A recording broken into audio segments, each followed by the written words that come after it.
Je sais pas vous, mais quand j'étais petit, je rêvais de devenir archéologue. Indiana Jones, les pièges, les trésors, malheureusement j'ai vite compris que ce n'était que du cinéma. Pire, aujourd'hui avec les technologies, est-ce qu'on peut encore découvrir des temples antiques vierges de toute exploration? Ça paraît compliqué, et pourtant, il existe dans ce monde 8 temples. 8 lieux antiques dont on connaît l'emplacement, mais dont on n'ouvrira jamais les portes. Ça paraît fou, illogique, et il y a pourtant de vraies raisons derrière. Des mystères qu'on va découvrir ensemble. Un palais souterrain noyé dans le mercure. Quand on imagine une tombe antique, truffée de pièges mortels, on pense directement aux momies, à Toutankhamon.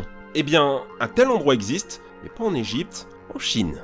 Vous avez forcément déjà vu ces photos de l'armée de terre cuite. Un lieu touristique, rassurant en apparence, mais pourtant, quelques mètres plus loin, sous une colline, se cache un immense palais souterrain que personne n'a encore exploré.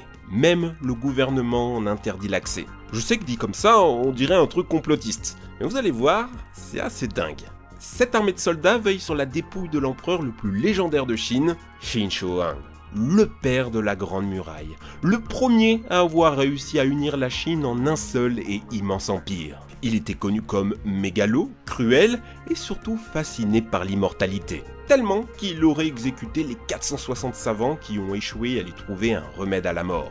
Il décide donc de devenir immortel autrement en se construisant un immense palais mortuaire. Un sacré chantier qui va nécessiter le travail de 700 000 hommes. À la mort de l'empereur, on va recouvrir ce palais de tonnes de terre et de milliers d'arbres. Tout va être enterré, même ses concubines, afin qu'aucun autre homme que l'empereur ne les touche. On va aussi enterrer vivants les travailleurs chargés de piéger la tombe, afin d'en garder tous les secrets. Ça a plutôt bien marché, puisqu'on ne va découvrir ce palais que 2180 ans plus tard. En 1970, 2 paysans qui creusent un puits au milieu de nulle part et qui tombent nez à nez avec ces étranges statues. Ça a dû faire bizarre. Pendant 40 ans, les archéologues vont creuser et découvrir des milliers de statues.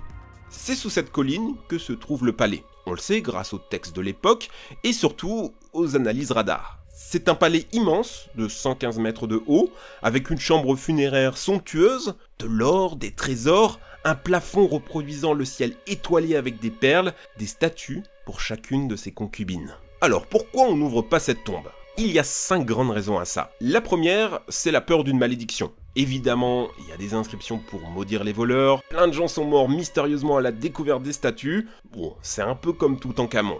La deuxième raison, c'est les pièges. Des flèches empoisonnées et des murs qui s'écroulent, il y a de grandes chances que même après 2000 ans, les mécanismes marchent encore. La troisième raison, c'est que l'empereur a noyé le sol de sa tombe avec du mercure toxique. Il voulait représenter les 2 grands fleuves de la Chine, le fleuve bleu et le fleuve jaune, mais en mercure. Et ça semble se confirmer avec l'analyse des sols, imbibés de cette substance mortelle. À l'époque, le mercure était associé à l'immortalité. L'empereur lui-même en consommait quotidiennement, pas étonnant qu'il soit mort à 49 ans. Les 2 dernières bonnes raisons sont résumées par l'archéologue Christine Romay. C'est en partie pas un respect pour les ancêtres, mais c'est surtout parce que nous n'avons pas la technologie.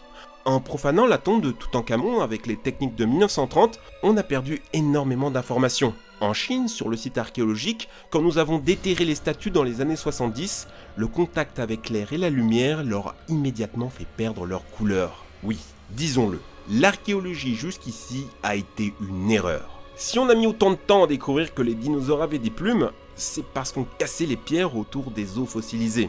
De plus en plus, les archéologues s'interdisent de pénétrer dans certains lieux. Par exemple à Pompéi, sur le site enseveli par le volcan, il y a des endroits qu'on a explorés, on y a trouvé des parchemins brûlés, mais si on venait à les ouvrir, ils se désintégreraient immédiatement. C'est ce qu'on faisait jusqu'ici, on les forçait et on perdait les textes. Il n'y a que récemment, avec les analyses par rayonnement synchrotron, qu'on commence à peine à pouvoir lire leur contenu.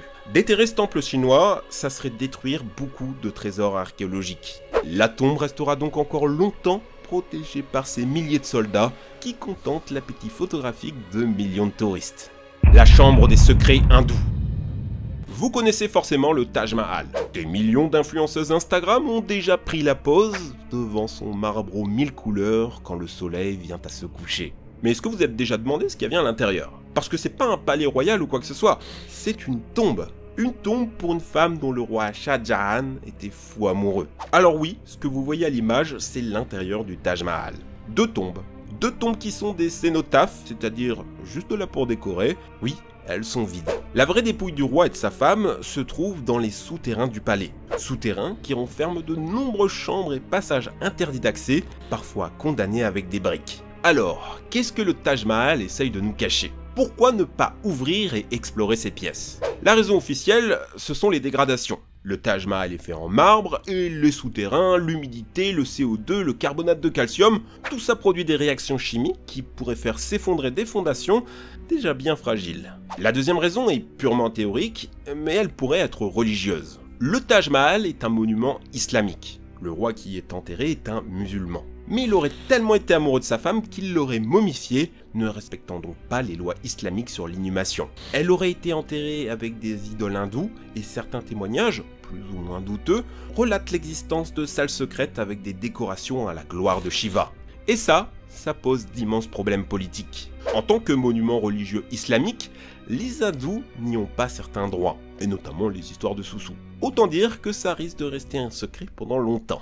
C'est d'ailleurs pas la première fois que les archéologues ne peuvent pas accéder à certains artefacts pour des raisons religieuses. Par exemple, l'église Sainte-Marie de Sion en Éthiopie est censée contenir l'Arche d'Alliance, une relique biblique. Seul un homme par génération, un prêtre, peut accéder à la salle contenant le trésor divin. On l'a dit constamment gardé par 2 hommes capables de tuer à main nue. Autre exemple, le temple d'Ise au Japon, un lieu dédié à la déesse Amaterasu et dont on dit qu'il contient le Yata no Kagami, un miroir divin. Ce que vous voyez n'est qu'une vision d'artiste, seules quelques personnes dans le monde ont eu la chance de voir ce miroir. L'empereur lui-même possède l'épée de Kusanagi, une de ces 3 reliques divines au Japon. À savoir si ces artefacts sont récents ou millénaires, on ne le saura peut-être jamais. Bref, revenons sur l'Inde parce que ce n'est pas le seul temple dont les portes nous sont closes. Il y a celle du temple de Padmanabha Swami. Il est consacré à Vishnu, le dieu hindou le plus puissant, en particulier dans sa posture Ananta Shayanam. Jusqu'ici, ce temple ancien était possession royale. Mais en 2011, la Cour suprême indienne demande à ce que ça change, qu'on puisse y faire un inventaire et envoyer des archéologues. On découvre dans les sous-sols 6 chambres secrètes, A, B, C, D, E, F. En 2014, on en découvre 2 autres, G et H. Et les amis, c'est le rêve. En ouvrant ces chambres, on découvre des tonnes d'or, des ceintures de diamants, des pierres précieuses de la taille d'un œuf d'autruche, et même une noix de coco incrustée de bijoux. Un butin estimé à plusieurs centaines de milliards d'euros. Ce sont là les milliers d'offrandes à Vishnu qui se sont accumulées depuis des siècles. Chaque chambre a été explorée, sauf une, la chambre B. Elle est lourdement scellée par une porte en fer, sans serrure, décorée de cobras menaçants. Selon la légende, seuls des prêtres récitant un certain mantra auraient le pouvoir de l'ouvrir. Il y a possibilité que le lieu soit piégé, mais ce qui est le plus à craindre, c'est une malédiction. Et quand les scientifiques ont voulu l'ouvrir, tout le monde était contre. Le roi, les citoyens, les croyants, tous se sont opposés à cette ouverture qui pourrait apporter un grand malheur sur la ville. Évidemment, il y a des histoires de malédiction. L'avocat qui a exigé l'ouverture des portes serait mort de façon inexpliquée. Des gens qui ont essayé d'écouter ce qu'il y avait derrière la porte auraient entendu des bruits de serpents et des grognements. Tout ça, c'est un peu mystique. Pour moi, la vraie explication me semble encore une fois être politique. À qui appartient ce trésor? Pour les politiques de gauche, ça appartient au peuple. Ces milliards doivent permettre de financer le système social. Mais pour le roi et les religieux, cet or appartient aux dieux. Et il ne doit pas bouger du temple. Ne pas ouvrir la chambre B, c'est ne pas risquer de découvrir des trésors encore plus précieux, et donc la tentation de les dépenser. Juridiquement, on a fait une enquête. Apparemment, les prêtres auraient ouvert cette porte dans les années 90 pour y déposer de nouveaux trésors, et rien de mal ne se serait passé. Est-ce que c'est vrai? Est-ce que c'est pas une excuse pour pouvoir y pénétrer sans risquer les foudres des croyants? Comme toujours, les histoires de politique et de gros sous nous empêchent de connaître la vérité. Ce que cache le Sphinx, c'est le Machu Picchu. Selon la légende, les dieux égyptiens auraient créé une bibliothèque mythique contenant toutes les connaissances du monde. L'endroit ne serait accessible qu'en traversant un labyrinthe gardé par le Sphinx lui-même. Sauf qu'aujourd'hui, à part une sorte de gros chien en lambeaux, ce truc semble ne servir qu'à décorer le désert. À moins que... En 1926, l'archéologue français Émile Barrès découvre un passage sous le Sphinx. Il explore ses longs couloirs et... rien, juste des cul-de-sac. Donc il condamne les tunnels. Et forcément, encore aujourd'hui, il y a énormément de théories farfelues et magiques autour de ces tunnels. On peut même y accéder dans Assassin's Creed et découvrir un immense temple sous le Sphinx. Et c'est pas tout à fait fantaisiste. Il y a vraiment plusieurs entrées sur le Sphinx. Une sur les pattes arrière, une sur la tête et une sur le dos. Et ça, contrairement à ce qui est dit, c'est pas caché au public, hein. Juste, personne ne peut y aller, de peur que ça fragilise le substrat et que le Sphinx s'écroule. Il faut savoir que la zone des pyramides est un vrai gruyère, plein de galeries secrètes, de tunnels, de puits, de salles parfois inondées par les eaux ou par les sables. Des lieux qu'il n'est pas possible d'explorer, alors même que certains couloirs semblent se diriger directement vers le Sphinx, mais où? Ce qu'il y a d'étrange, c'est que des études à la sonde ont effectivement permis de détecter sous le Sphinx 2 cavités, apparemment naturelles. Mais nous, on veut savoir, qu'est-ce qu'il y a dans ces tunnels? Pourquoi on n'essaye pas de connaître la vérité? Bon bah c'est très difficile de trouver des informations fiables. Internet et même les bibliothèques sont remplies d'études complotistes. Difficile de démêler le vrai du faux. Surtout qu'un truc n'aide pas, c'est lui, Zawi Hawass, une sommité mondiale de l'égyptologie. Il a fait de grandes découvertes, au point d'être nommé ministre des Affaires antiques. Mais sa collusion avec le politique lui a permis d'avoir un grand contrôle sur les fouilles. Et il est connu pour les empêcher. Il tient à garder le contrôle, dans un souci selon lui de préserver les lieux. C'est vrai que les Américains sont pas connus pour faire de l'archéologie dans la dentelle. Ce qu'il y a de fou, c'est que c'est pas la première fois que des sondes détectent des anomalies. Au sein même de la pyramide de Gizeh, des caméras thermiques ont permis de détecter une mystérieuse chambre secrète de 30 mètres de long. Est-ce qu'on prendra un jour le risque de détruire ce joyau pour fouiller un truc peut-être vide? Probablement jamais. Cette situation avec le Sphinx, on la trouve dans un autre site archéologique célèbre, Machu Picchu au Pérou. Là-bas, un explorateur français s'est intéressé à cette étrange cavité. Il amène des chercheurs, des appareils. Je sais pas du tout ce que je fais. Pas de doute, il y aurait plusieurs chambres derrière ces pierres et elles contiendraient des objets métalliques. La théorie est lancée. Et si il s'agissait d'une tombe royale, le mausolée du légendaire empereur Pachacutec? Alors, qu'est-ce qu'on attend pour l'ouvrir? Eh bien c'est la même chose que pour Zawi Hawass. Tu as l'historien péruvien, sommité de son milieu, empêchant les fouilles car il accuse les Européens de vouloir dégrader et voler les trésors du Pérou, comme ça a déjà été fait.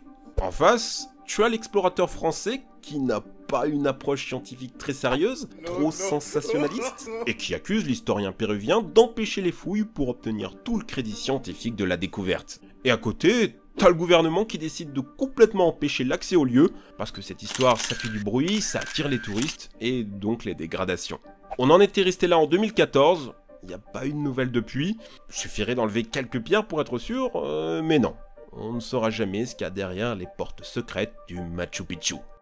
Quelle porte fermée pour le futur? On peut s'étonner du fait que toutes ces portes soient restées fermées pendant 2000 ans. Ça paraît fou, et pourtant, notre civilisation a aussi ses portes qui resteront à jamais closes. Cette structure impressionnante, qui semble tout droit sortie d'un film de science-fiction, c'est un dépôt de déchets nucléaires dans les montagnes de Yucca, au Nevada. Pendant au moins 10 000 ans, cet endroit devra rester clos. Nous, on s'est extasié pendant toute cette vidéo sur des structures qui ont 2000 ans. Là, c'est 5 fois plus. Problème, là, c'est pas des rivières de mercure, c'est des déchets radioactifs mortels. Mais oui, nos contemporains fabriquent aussi des lieux qui, dans 2000 ans, seront incroyables à redécouvrir. Par exemple, la crypte cachée de Pasteur, que le youtubeur Axolot avait eu la chance de pouvoir visiter, ou encore le mont Rushmore, les visages dans la pierre. Eh bien, il cache une chambre secrète contenant un coffre de titane enchâssé dans la roche. À la base, ces visages, c'est l'œuvre d'un artiste, Borglum.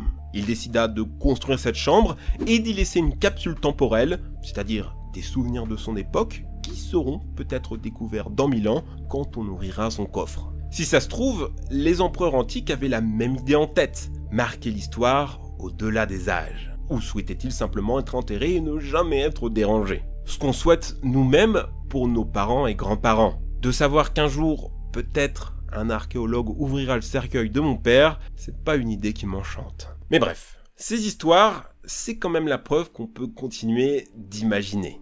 Qu'il y a encore des mystères, des temples secrets. Tout n'a pas été découvert, tout n'a pas été balisé. Des portes nous restent heureusement fermées pour nous permettre de rêver.